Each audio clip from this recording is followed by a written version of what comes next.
Run from me all you want, little rabbit, but we both know you'll come back.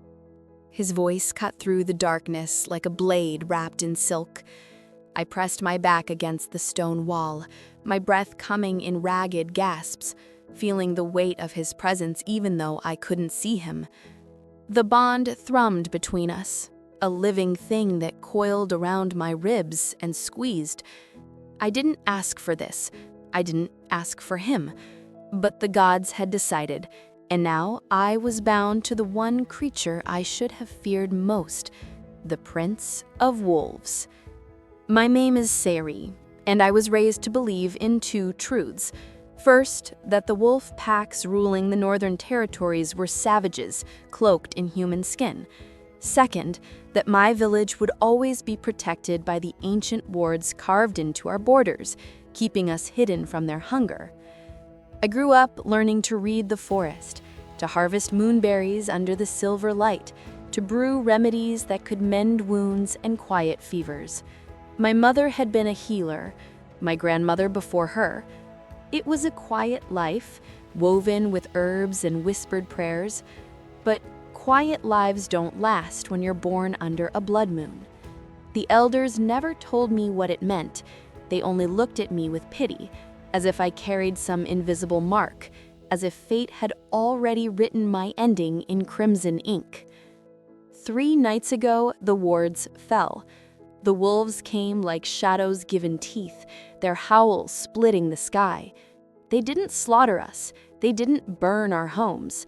They simply walked through the village, golden eyes gleaming, searching for me. And when their prince stepped into the center of the square, the world tilted. Magic hummed under my skin, sudden and fierce, as if something inside me recognized him before my mind could. He was tall, sharp-jawed, with hair the color of midnight and eyes that burned amber in the moonlight. He didn't speak. He didn't need to.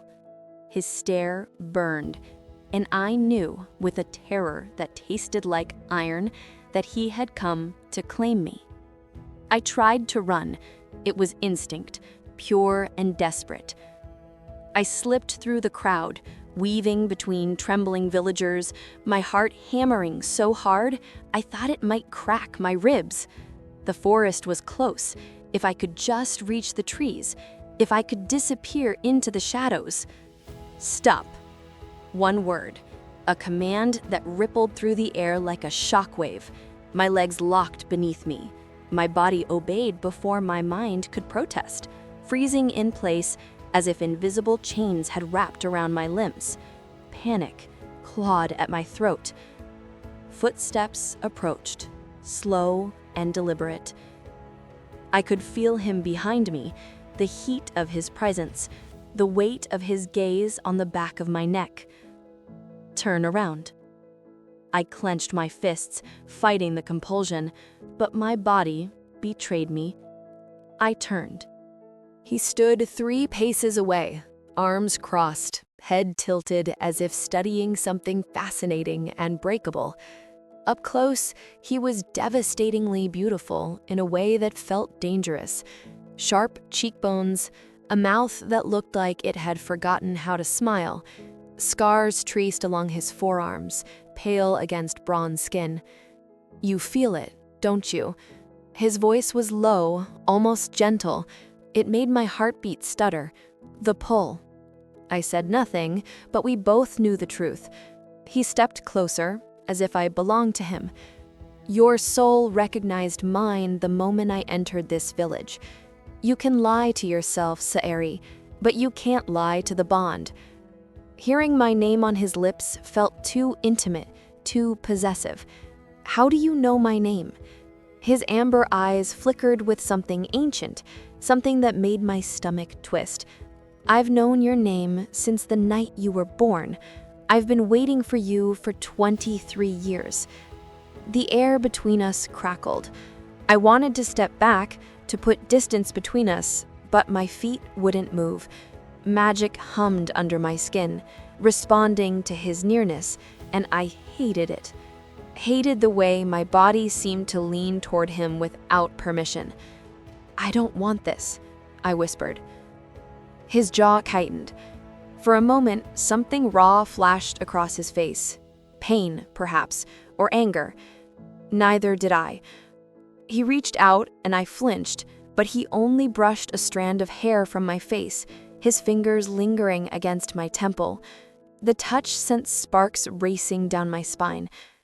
Fate doesn't ask for our consent, little rabbit. It simply is. The corner of his mouth curved, cruel, and beautiful. I'm not a good man, Saery. I've done terrible things. Burned villages, spilled blood on altar stones. But you, I would raise the world to keep. My heartbeat stuttered. Before I could respond, he pulled back, his expression shuddering. You'll come with me, tonight. I found my voice, sharp and defiant. No, I won't go with you. I don't care what bond you think exists. I don't belong to you. Something dangerous flickered in his eyes. 3 days, Saery. I'll give you 3 days to settle your affairs, to say your goodbyes. But on the 4th night, you will stand at the border, and you will come willingly. Because if I have to come back for you, I won't be as gentle. Then he was gone, dissolving into shadow and moonlight, leaving me trembling and furious and terrifyingly alive. I didn't sleep that night, or the next. The bond was a constant hum beneath my skin, a thread pulled taut between us. I could feel him, even miles away in his northern fortress, feel his presence like a hand pressed to my spine, warm and unyielding. The village council convened, debating in hushed, frantic whispers. Some said I should run. Others said I should go willingly, that refusing the Wolf Prince would bring his wrath down on all of us. My best friend, Alara, held my hand and cried. You can't go to him, Saery. You've heard the stories. They say he's a monster. I whispered back, then why does he feel so human? The words slipped out before I could stop them. Alara stared at me, horror and understanding warring on her face. Because that was the terrible truth. When I closed my eyes, I could feel his emotions bleeding through the bond. Loneliness, longing, a desperate, aching need that mirrored something deep in my own chest. On the 2nd night, I tried to sever it. I found an old grimoire in my grandmother's chest, pages yellowed and fragile, filled with forgotten spells. There was one for breaking soul bonds, written in cramped, urgent script. The cost was high: pain, memory, perhaps even pieces of myself. But I was willing to pay it. I gathered the components, drew the circle in salt and ash, spoke the incantation with shaking lips. Magic flared, bright and vicious, wrapping around my heart like thorns. Then the door to my cottage exploded inward. He stood in the doorway, eyes blazing gold, chest heaving. For a moment, we simply stared at each other. What did you do? His voice was rough, raw. I tried to break it. I lifted my chin, defiant despite the fear crawling up my throat. I won't be bound to you. He crossed the space between us in 3 strides, his hands gripping my shoulders. Not rough, but firm, grounding. You could have killed yourself. Breaking a bond like ours. He stopped, his jaw clenching. Do you understand what you are to me? I said bitterly, I'm a prisoner. His eyes softened with something that looked like pain. You are my mate. You are the other half of my soul, Saery. The gods chose you for me before either of us drew breath. And yes, I know you didn't ask for this. I know you hate me. But I felt your pain tonight. I felt it like a knife between my ribs, and I ran through the forest for an hour to reach you because the thought of you hurting. He stopped, releasing me, stepping back as if I'd burned him. I can't let you go. I won't. My hands were shaking. "You don't own me." He looked at me with unbearable gentleness. "I know, but that doesn't change what we are." He turned to leave, pausing at the threshold. "Tomorrow night, Saery. Meet me at the border. Please." The please broke something in me. I went. I told myself it was to end things, to face him one last time and make him understand that I would never submit. But as I walked through the forest, feeling the bond pull me forward like a compass pointing north, I knew I was lying. He waited at the border exactly where the trees gave way to moonlit grassland. He wore black, simple and stark, his hair tied back, making the sharp planes of his face even more pronounced. When he saw me, relief flooded his features. "You came?" I lifted my chin. "I came to tell you no." He smiled, sad and knowing. "I know. But you're here. That's enough." My breath caught. "You're cursed." He turned to face me, his amber eyes fierce and vulnerable. "We're cursed. The bond isn't just fate, Saery. It's a tether.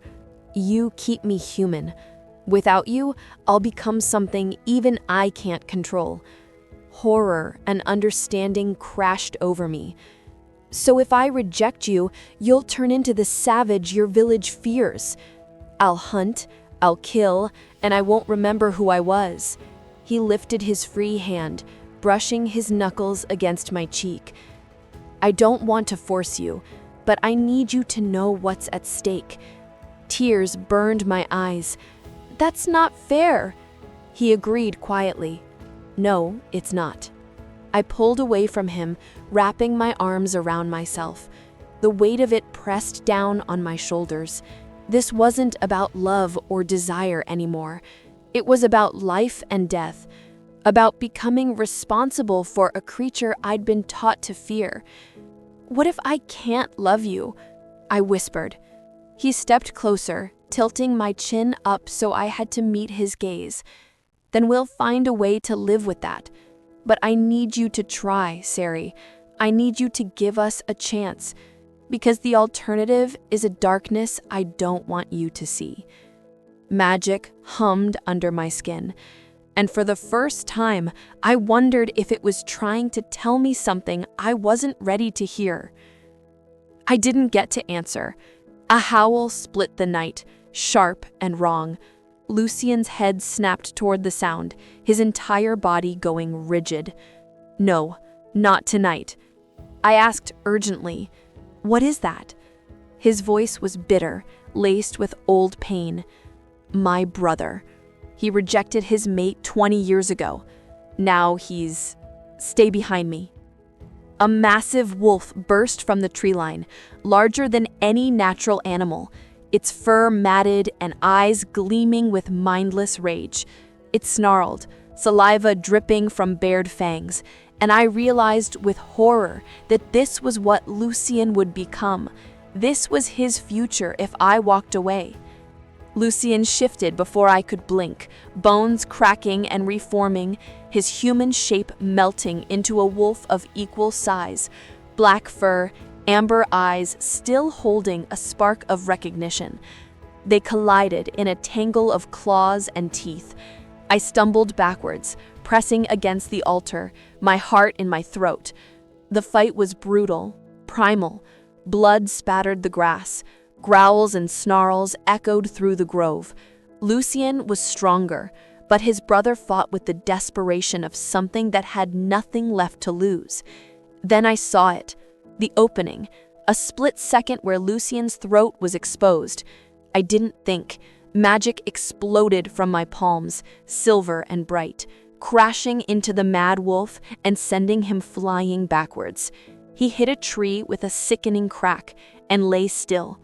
Silence. Lucien shifted back to human, naked and breathing hard, blood streaking his shoulder. He stared at me, shock and something deeper written across his face. You saved me. My hands were still glowing, residual magic crackling along my fingertips. I'd never done anything like that before. Hadn't even known I could. I couldn't let him kill you. He crossed the space between us, cupping my face in his hands. His touch was gentle, despite the violence still humming in the air. Why? The words stuck in my throat. Because I felt your fear. Because the bond wouldn't let me stand by and watch. Because maybe I'm starting to understand what we are. Because you're mine too, I whispered. His eyes flared. He kissed me then, fierce and desperate, his hands tangling in my hair. The bond sang between us, no longer a chain, but a bridge, connecting two souls, whether we wanted it or not. When he pulled back, his forehead rested against mine. You're brave, little rabbit, I said softly. Don't call me that. He smiled, actually smiled. I'll call you whatever you allow me to earn. We buried his brother at dawn. Lucien stood over the grave, silent and stone-faced, while I kept my hand in his. The bond was different now, quieter, but still there, still pulling. Come home with me, he said finally. Not as my prisoner, as my guest. Learn about my world, about the wolves, about me. He turned to look at me, vulnerability naked in his eyes. And then decide if you can bear to stay. I should have said no, but the magic still hummed under my skin, and I could feel the weight of the curse like a shadow over both of us. 1 month. Give me 1 month in your world. Then I'll give you my answer. He nodded slowly. 1 month. As we walked away from the grove toward the northern mountains where his fortress waited, I glanced back at my village one last time. Ilara stood at the tree line, watching. I raised my hand in goodbye. She didn't wave back, and I realized, with a chill that had nothing to do with the wind, that I was walking away from everything I knew, toward a fight I'd tried to reject, with a prince who terrified and captivated me in equal measure. Lucien's fingers tightened around mine.